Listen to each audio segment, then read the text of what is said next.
வணக்கம். இன்றைக்கி வீடியோவில் இதுவரைக்கும் யாரும் சொல்லாத க்ளோஸ் நெக் ப்ளவுஸுக்கு ஆம்ஹோல் உயரம் எவ்வளோ வைக்கணும்னு தான் பார்க்க போகிறோம். அதுக்கு இந்த மாதிரி முதுகு பக்கம் மடித்து தைக்க 2 இன்ச்சு விட்டுக்கலாம். இது சாதா ப்ளவுஸுங்கிறதுனால 2 இன்ச்சு விட்டுருக்கோம். இதே லைனிங் ப்ளவுஸாக இருந்தால் 1/2 இன்ச்சு விட்டால் கூட போதும். இப்போது ப்ளவுஸோட உயரம் வச்சுக்கலாம். நார்மல் உயரம் 13 இன்ச்சு வச்சா கரெக்டாக இருக்கும். அவங்களோட உயரத்துக்கு தகுந்த மாதிரி 1/2 இன்ச்சோ 1 இன்ச்சோ கூட குறைச்சி வச்சுக்கலாம், கரெக்டாக இருக்கும். இது க்ளோஸ் நெக் ப்ளவுஸுங்கிறதுனால ஷோல்டரோட அளவு தேவைப்படும். ஷோல்டர் அளவு 14 இருக்குது, அதில் பாதி 7 இன்ச்சு வச்சுருக்கோம். இப்போது முதுகு அகலம் 3 இன்ச்சு வச்சுக்கலாம். இறக்கம் 1 இன்ச்சு வச்சா கரெக்டாக இருக்கும். அந்த 1 இன்ச்சில் இந்த மாதிரி வளைவு போட்டுக்கலாம். இப்போது ப்ளவுஸோட மார்பு சுற்றளவு 34, 34ல் பாதி 17, 17 கூட 2 இன்ச்சு சேர்த்துக்கலாம். 19, 19ல் பாதி 9.5.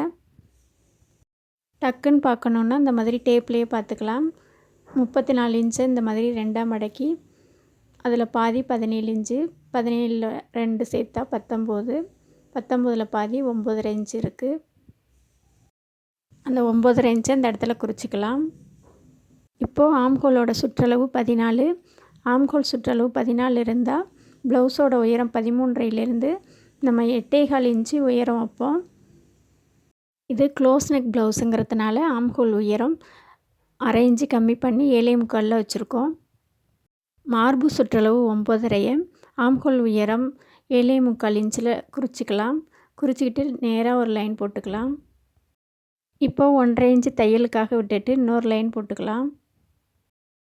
இப்போ இந்த அளவை கீழேயும் குறிச்சிக்கலாம், கோடு நேராக வரத்துக்காக. இந்த மாதிரி குறிச்சிட்டு ஒரு பாக்ஸ் மாதிரி போட்டுக்கலாம்.